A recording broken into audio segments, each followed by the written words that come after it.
একি একি তোমরা এত চেঁচিয়ে হাসছো কেন?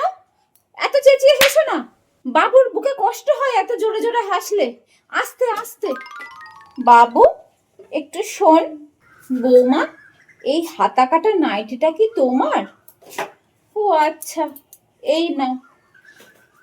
বলছি এইসব হাতা কাটা নাইটি মাইটি বেশি পরো না, হ্যাঁ? মানছি তোমাদের নতুন বিয়ে হয়েছে, কিন্তু আমার বাবুটা এখনো বড্ড ছোট। ওর শরীরের ওপর দিয়ে খুব ধকল যাচ্ছে, ও সহ্য করতে পারবে না ওই শরীরে। একটু আস্তে আস্তে তোমরা এগোও, কেমন? ওকে একটু শান্তি দাও বৌমা, শান্তি দাও আমার বাবুকে।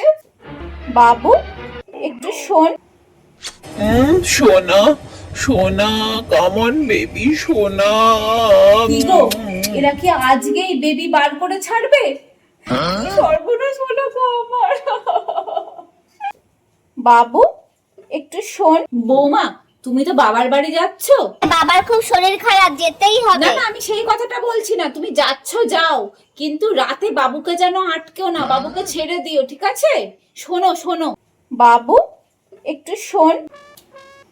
মা দেখুন, এই জামাটা আপনার ছেলে আমাকে জন্মদিনে গিফট করেছে।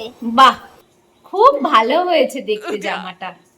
মা তো এখন পর, মাকে একটা শাড়ি দেবার কথা মনেও হয় না। ছোটবেলার থেকে মানুষ করার এটাই প্রাপ্য মায়ের।